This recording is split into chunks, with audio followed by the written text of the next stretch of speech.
Ready. पहले पता जान ल। ढेसो में घर ह गिरहिया हवे पाही, आ लेडी में खेत बा रही ले कहीं नाही। घरवा हमार पुले के वही पार ह, आ नाव रमा शंकर हमार जात सैठवार ह। बेटा सुभाष होमगार्ड के सिपाही, आ ढेसो में घर बा रही ले कहीं नाही।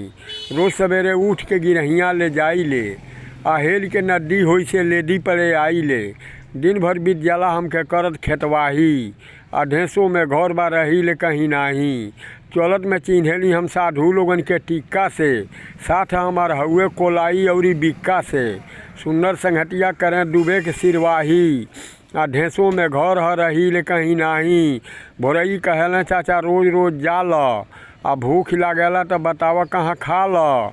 भोरई कहली बबुआ खेत देखे जाई ले, आ घूम घाम के आके वही बिक्का के यहाँ खाई ले। कहाँ ले दस्तान हमें आपन बताई, आ ढेसो में घर बा रही ले कहीं नाही। भोरई कहली बबुआ यही तरह जिए ली, आ घूम घाम के आके पुले पर चंद्रिका की यहाँ चाह पिए ली। खदेरू कहला हवे सही सही बतिया, आयावा खाला गुटका हवा बापे के संगतिया। गमहो के यहाँ बैठी ले कहाँ ले बताई, आ ढेसो में घर बा रही ले कहीं नाही। ए भैया तो ई तो हमार पता हुए। अब थोड़े पियकड़े लोगन के हिसाब के देख के हम अपन एगो कविता सेट कैले बानी छोट मोट। आप लोग अगर जो मने त्रुटि होई तो बतलाई, त्रुटि हो भी सकेला, गलती सबसे होला। छोट मोट कविता एगो बनावल गईल बा खाली पियकड़े लोगन पर, झूठ बोलले पर। तो एकर हमरे कविता के रचना ई ह। हम एगो पियकड़े से कहली कि कहाँ से आवत अल, तो कहता बहुआरे से हम आवतनी। लेकिन वो बहुआरे से नहीं आवत रहे, झूलनीपुर से आवत रहे। वही पर हम अपन एगो कविता बना दिहली कि का झूठ बोलने पर बाला उतारू, बहुआरे जे जाला उ पिए जाला दारू। झूलनीपुर गईल त का के अइला से मरहना में पिए ली ढेर में हरारू।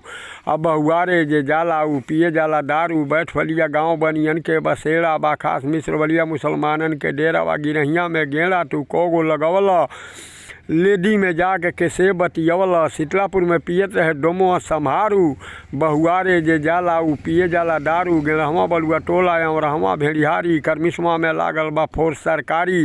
गोसाईपुर गौवा हवे मतवाला, बीचे गाँव में बहल बाटे नाला। बढ़िया बसल बाटे रेता किनारे, दीने की गैला की रात के अन्हारे। सुनेल की सोही बरवा जंगल लोह पार बा, हेल के कैसे गैला बीचे नदी के धार बा।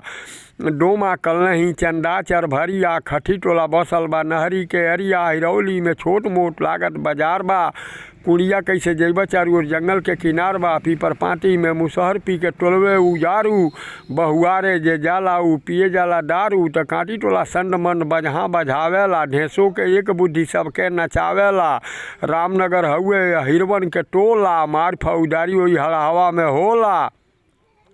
निचलौल में जइब त खइब लाठी डंटा, बनकट्टी में कोयरी बेचेलें आलू भंटा। राजपुर चैनपुर लगबा छोटकी बारी, बहुआरे जे जाला उ पिए जाला दारू। लालपुरा महवा में राय धैले जाके, हाथ जइबा दौना में लाठी चला के। बूढ़ाडी खमहौरा के ये बतिया, बलईखोर में जाके बितौले रहनी रतिया। बरई पार चमैनिया भमहौरी जंगल किनारू, बहुआरे जे जाला उ पिए जाला दारू। बसुली सोहसा में राय धैले जाई, कोल्हुआ निपनिया रमपुरवा ले आई।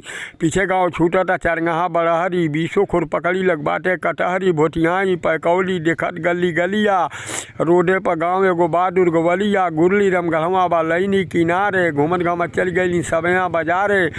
चिरैया कोर पंडितपुरम डिहा एगो ठाव बा, आगे बढ़ बसीसवा विधायक जी के गाँव बा। गेलहरुआ पकड़ीवा देवियापुर पटखौली, मंगल छपरा रजवल चैनपुर वैजा बाटे। सोनबरसा के घूमत चल गईली बेलवा घाटे। घिउहा बसल बाटे एकदम सिवाने पर, बरवा लोहे पार अली कोठी भात थाने पर। भोजौली में हरिया गौरी बेलवा ले जाके, कुइया यो सोफड़ा में सबके जना के। गौरा में पिए झल्लर बेचारू, बहुआरे जे जाला उ पिए जाला दारू। बरियारपुर बड़हरा बलुअही के टोला रामपुर बरवा पियत रहल भोला परसिया रतनपुर लोग तुरत रहे लकड़ी कदुआगंज के पूर्व बाटे चौबे के पकड़ी धैले डगर बिशुनपुरा में अइली अचमन छपरा गेरमा में चाह पानी कैली बीजा पर डलहौली बा खेखड़ा के घोला पर घूमन घामत चल गई सब यहाँ बड़का टोला पर बढ़िया लोढ़िया में पियल कोईरी संवारू बहुआरे जे जाला उ पिए जाला दारू महदा में घूम घूम घर घर जनाई जहदा और कमी में डेरा गिराई सोहट में जोहट भइल बड़ा देरी जमुई के लगे बाद सोहट में जोहट भइल बड़ा देरी जमुई कमता में लगौले रहली फेरी मुजरी के लगे बाटे भेड़िया बकारू बहुआरे जे जाला उ पिए जाला दारू बरगदही के उत्तर सिमरहना एगो गाँव बा हरदी के पियवैयन के दुनिया में बड़ा नाव बा सीधा में जयश्री के का कहीं हाल हो खोनहौली के लोग पी के बाटे निहाल हो घोड़ावा के लोग पी के फोड़ले कपारू बहुआरे जे जाला उ पिए जाला दारू बाली डमकी मदनपुरा खरचौली पलरी के दक्षिण टिकर परसौनी सिवली परसा में पियल न काशी कहारू बहुआरे जे जाला उ पिए जाला दारू खोस्टा करौता के बुरई बिकाला दौरा दौरा ओबरी पिपरिया लग बाटे सोहगौरा चौक के भट्ठी पर भइल भर मारू बहुआरे जे जाला उ पिए जाला दारू सेखुई से पश्चिम गणेशपुर होला नक्शा बक्सा पूर्व मुसहरवन के टोला औरटा से पश्चिम बाटे सीपुर किनारे सिसवा डीहे के लगवे बसल बा रौतारे ओबरी कपिया के लोग पेले मशहूर बा रुद्रौली पिपरा में धनी जरूर बा कोहलौवल कबेलवा दुर्राइन पेनी पानी रहियम परल तुलसी प्यूर बेतहानी कहवा ले कविता हम कहीं सुना के खम्मागढ़ मधुबलिया पहुँच गई जाके बरगदही के लोग करे मंदिर में पूजा बूढ़ाडी बहरौली के लोग खाला लोग दारू भूजा जिगनहवा तो जगर मगर ज्योति जरावेला बरगदमा बढ़ल लोग हमसे बतावेला टिकुलहिया में बसल बने ढेर के मदारी बहुआरे जे जाला उ पिए जाला दारू कुंवारी सटी ढेका में पिपरहवा ओइजा बाटे का जने हरगावा लगल कौने घाटे टोंगरी में पियल यादव पबारू बहुआरे जे जाला उ पिए जाला दारू पकड़िहवा परागपुर पीपर पाटी सिरौली रोडवा के पश्चिम बाटे कपरौली पियवैया उनके ज़िंदगी एकदम हुए अधूरा बरवा के लगे बाटे बिशुनपुरा कटका झरवलिया बन्नी वड़वलिया तैयार बा पीपर के लगे भगवानपुर बाजार बा गदहिला के लोग एकदम हौ बे बिचारू बे बहुआरे जे जाला उ पिए जाला दारू जमुई हनुमानगंज पिपरिया देखाई ले मैरी सुखरोहर बकुलडीहा ले जाई ले बोदना गाँव में पहुँचनी बड़ा भोरे गड़ौरी के पश्चिम ओरिया बाटे कटखोरे कदह लोहरौली नौआ बारी नेटुआहिया बसंतपुर भरवलिया लग बाटे तुरकहिया मरचहवा में जाके लगौले रहनी लीला बैरिया में जाके धसा दिहनी कीला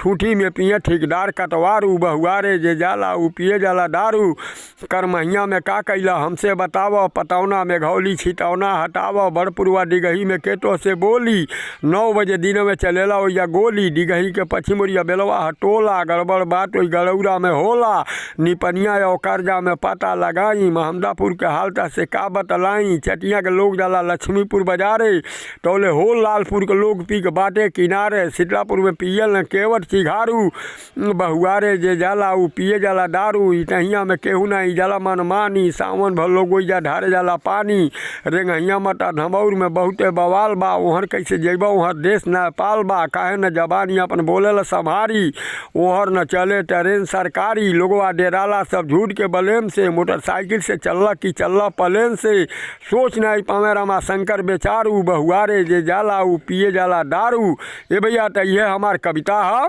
आप लोग अगर जो कहीं गलती से भइल हुई तो माफ़ करे खातिर मने आप लोग हमरे पर कृपा करें।